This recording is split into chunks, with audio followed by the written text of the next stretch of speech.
Good morning, my fellow yogic travelers. Mighty glad to be alive today, and I hope that you are too as we continue to live, laugh, love, learn, linger, and live the life we love. It's Wednesday, so it's bad joke day.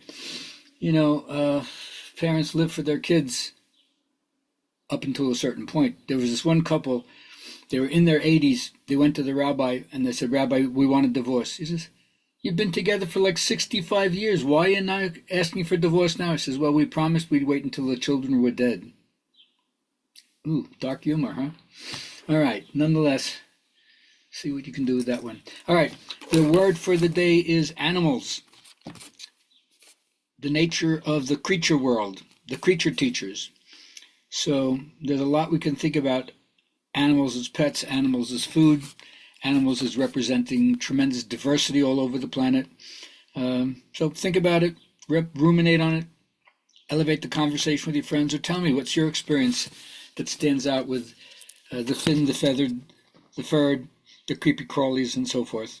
And I'll share with you if you share with me. All right, my teacher B.K. Iyengar reminds us that the body's not a machine that can be hammered into place in one day. You got to practice over time. And when you teach students, I've learned that the job is to help the student do a little bit better, not to just criticize the small mistakes, but point out how they could improve their practice. Now, to the extent that one takes on a healthy view of oneself and what there is in relation to oneself, then you find that your actions become more ennobled and virtuous. And once you understand that the self, the great other, is everything that's ever going to be, everything that ever was, everything that will be, that's where you're going to reignite the life potential within yourself. And even if you spend time by yourself, detachment is necessary, solitude is necessary, privacy is necessary, but not to the point where it depreciates action in the world. Being and action are one and the same in the divine, eternal stillness and the eternal movement. And when you make these choices, you realize you're where you want to be by choice. And I would suggest that you learn to align with other people who see things in a certain way, in a similar way to you. Like be cool, be peace. Don't break anybody's heart or head.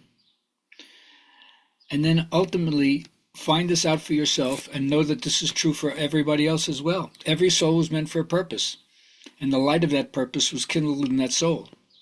But no one can tell you what it is. No one can tell us what it is, because the nature of life itself is self-revealing. Life in its very nature is self-revealing. So pay attention and it'll tell you. And then, of course, whether you're a retroactive perfectionist living with regrets of what could have been, or you're a future driver looking ahead to the day when it'll be better than it is right now. But remember, gratitude is always grounded in the present. Life and now are always one. So let the desire that's leading you in, it'll tell you by the feel. Yum, go towards it. Yuck, contract away from it. Pretty simple. And then don't forget to acknowledge whatever it is that it's hard to admit. If you can recognize it when you see it, then you're less likely to have your own shadow run the show. Have a great day.